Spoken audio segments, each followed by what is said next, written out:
दोस्तों आज हम करने वाले हैं क्लास 9 के जो साइंस के पेपर में आने वाले हैं इंपॉर्टेंट क्वेश्चन। उन क्वेश्चन को प्रैक्टिस करने वाले हैं।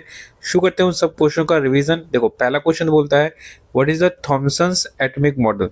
थॉमसन्स का एटॉमिक मॉडल क्या था वो आपको बताना है। देखो थॉमसन ने एटॉमिक जो मॉडल था वो 1897 में दिया था। ठीक है, तो जे थॉमसन थे, उन्होंने अपना एटॉमिक मॉडल 1897 में दिया था।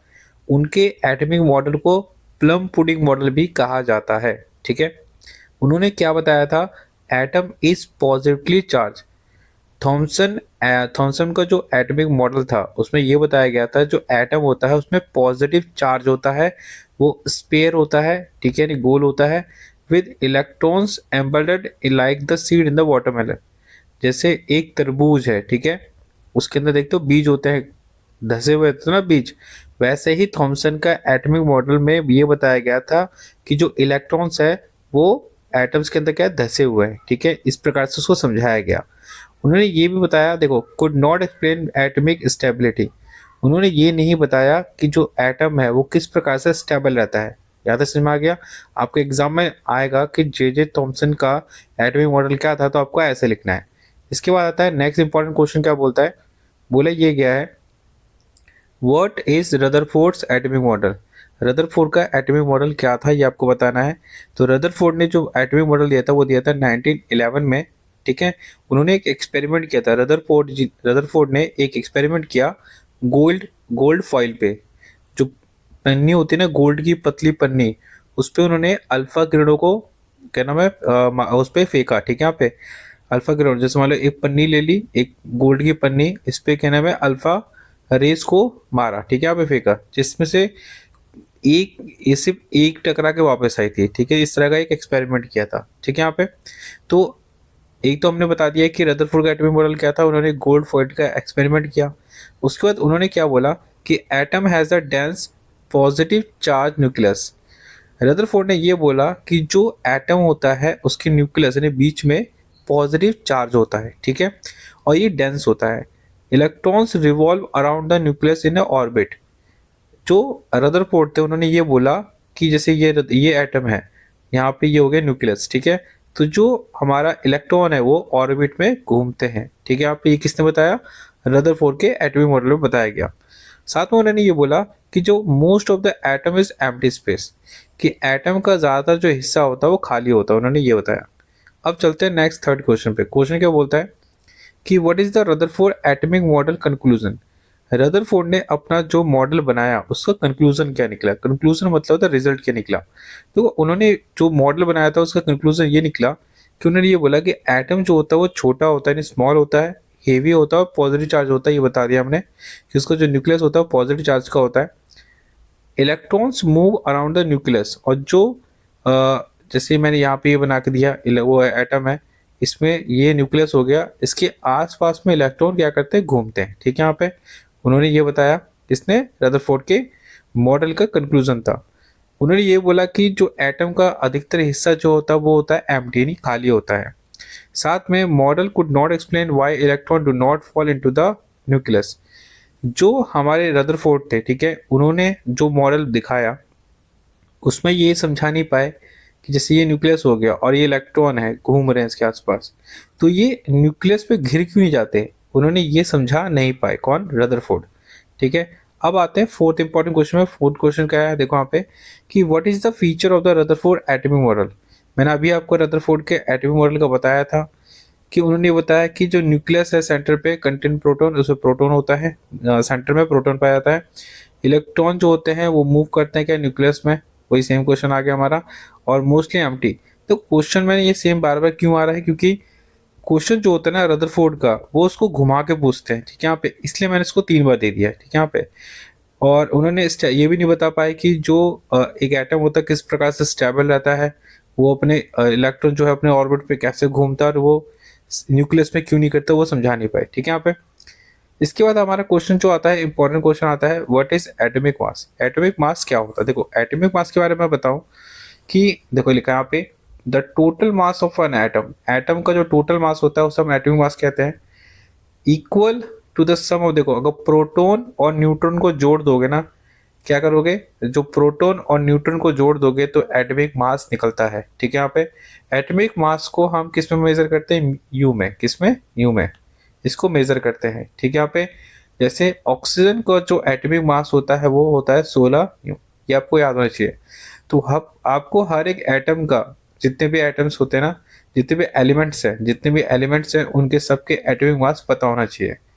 इसके बाद आता है आपका क्वेश्चन। क्वेश्चन ये बोलता है what is atomic number. Atomic number क्या होता है, तो देखो the number of proton in an atom, एक एटम में जितने भी प्रोटॉन होते हैं वही हमारा एटॉमिक नंबर होता है। ठीक है, और हर एक एलिमेंट का अपना एटॉमिक नंबर होता है, आपको पता होना चाहिए। ठीक है, जैसे हाइड्रोजन का एटॉमिक नंबर 1 होता है, ऑक्सीजन का एटॉमिक नंबर 8 होता है। ठीक है, यहाँ पे 7 नंबर क्वेश्चन पर अगर आते हैं हम, क्वेश्चन बोलता है what is the mass number of atom.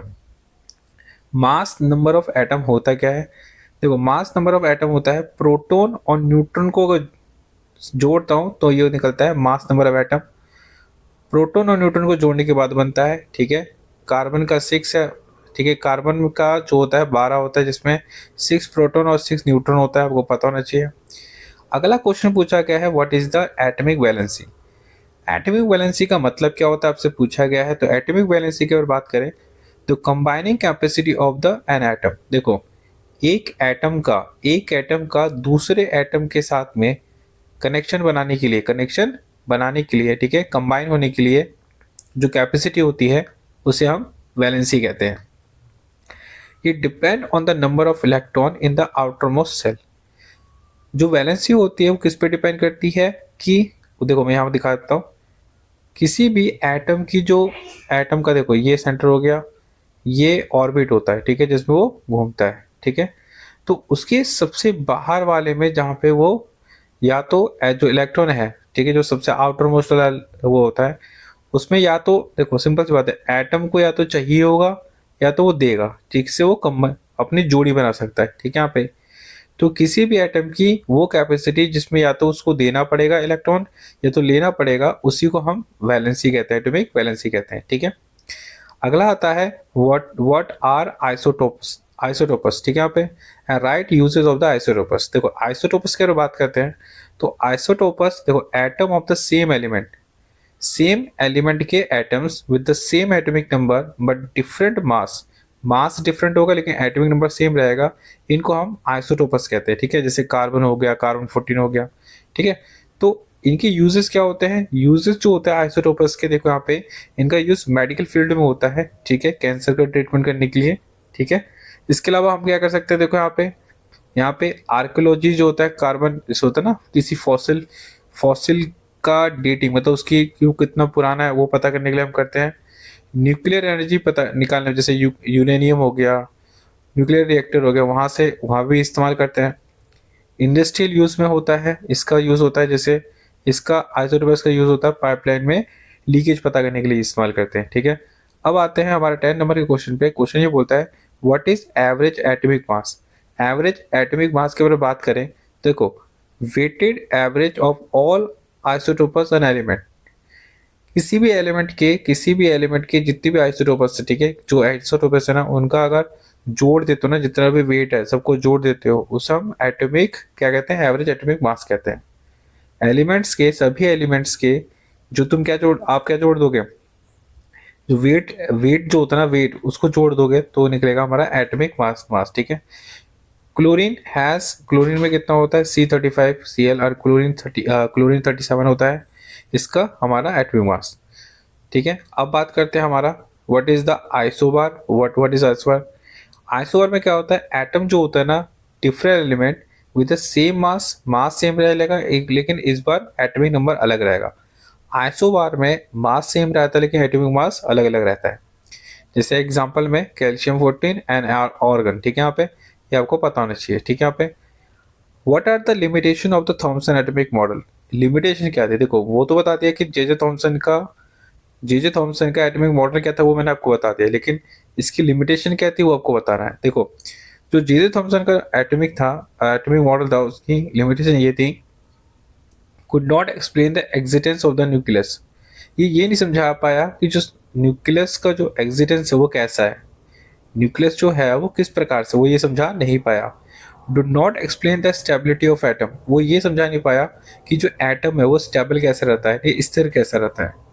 और could not justify the result of the Rutherford gold experiment, Thomson को जो एक्सपेरिमेंट था वो रदरफोर्ड के गोल्ड फॉइल के एक्सपेरिमेंट को भी समझा नहीं पाया। ठीक है, तो ये समस्या थी, इसके उसमें लिमिटेशन थी। अगला कि what is the limitation of the Rutherford atomic model, तो रदरफोर्ड के एटॉमिक मॉडल का भी लिमिटेशन बतानी है। देखो, did not explain why electron do not fall into the nucleus, जो रदरफोर्ड था अपने मॉडल में ये नहीं समझा पाया कि जो इलेक्ट्रॉन्स है वो न्यूक्लियस में क्यों नहीं गिरते, वो समझा नहीं पाया। जैसे ये हो गया एटम, ये हो गया न्यूक्लियस, यहाँ पे घूम रहा है इलेक्ट्रॉन, तो ये इस पे क्यों नहीं गिर जाते, मतलब न्यूक्लियस में सेंटर पे क्यों नहीं गिरते, वो ये समझा नहीं पाया। Could not explain the stability of atom, ये भी नहीं समझा पाया। रदरफोर्ड जो थे वो ये समझा नहीं पाए कि जो एटम वो किस प्रकार से स्टेबल रहता है। Do not describe the energy level of the electron, जो रदरफोर्ड थी ये नहीं समझा पाए कि इलेक्ट्रॉन में जो एनर्जी होती है वो कितनी होती है, वो समझा नहीं पाए। ठीक है, फिर अगला क्वेश्चन आता है what is the postulate of the bore atomic model. ठीक है, तो पोस्टुलेट क्या था बोर के एटॉमिक मॉडल का, तो वो ये देखो, electron move in a fix orbit about the nucleus. Atomic जो बोर थे, ठीक है, यहाँ पे बोर, उन्होंने अपना जो एटॉमिक मॉडल बताया था उसका, उसमें उन्होंने बताया कि जो इलेक्ट्रॉन्स है वो सिर्फ अपने ऑर्बिट में ही घूमते हैं। इसमें घूमते हैं इलेक्ट्रॉन, अपने ही ऑर्बिट में घूमते हैं।